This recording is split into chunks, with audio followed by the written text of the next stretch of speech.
Ова е заедничката фотографија на министрите за надворешни работи на земјите членки на ОПСЕ, кои вечерва дојдоа во Скопје на неформална вечера за да дискутираат за руската воена агресија врз Украина и потребата организацијата да функционира во време на конфликти. На фотографијата го нема рускиот министер за надворешни Сергеј Лавров. Според најавите треба да пристигне по 22 часот вечерва, но неговото доаѓање веќе предизвика револт кај други членки на ОПСЕ. Балтичките земји и Украина не ги испратија министрите за надворешни, туку своји делегации. Истото го стори и Полска. Сметаат дека со присуството на состанокот на ОПСЕ, Лавров ќе има можност да ја шири руската пропаганда. Пред него во Скопје пристигна американскиот државен секретар Ентони Блинкен, кој се сретна со премиерот Димитар Ковачевски и со министерот за надворешни Бујар Османи.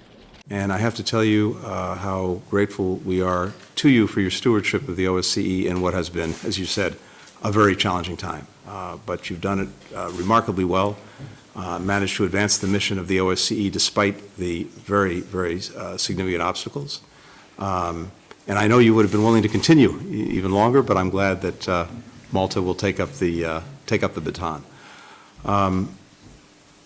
We have a strategic partnership that's really focused on the work that we're doing together as allies and partners, but also the work that we're doing together on a bilateral basis. Блинкен нема да се сретне со Лавров. Заминува вечерва уште пред Лавров да слета во Скопје.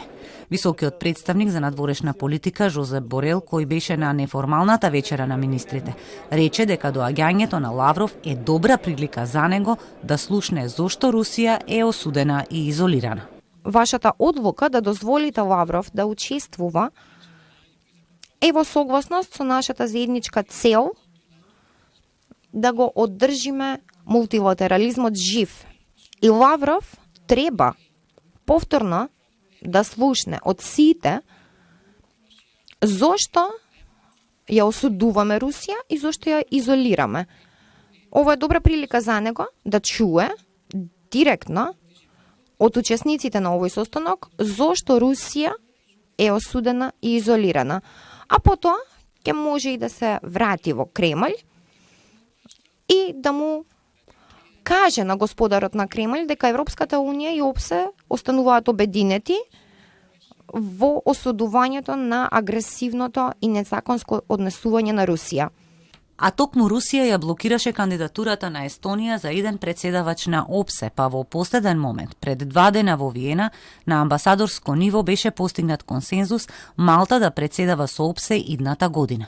Тоа што министрите од Балтикото и од Украина нема да присуствуваат на самитот, нема да ја блокира верификацијата на Малта како иден председавач, вели министерот Османи.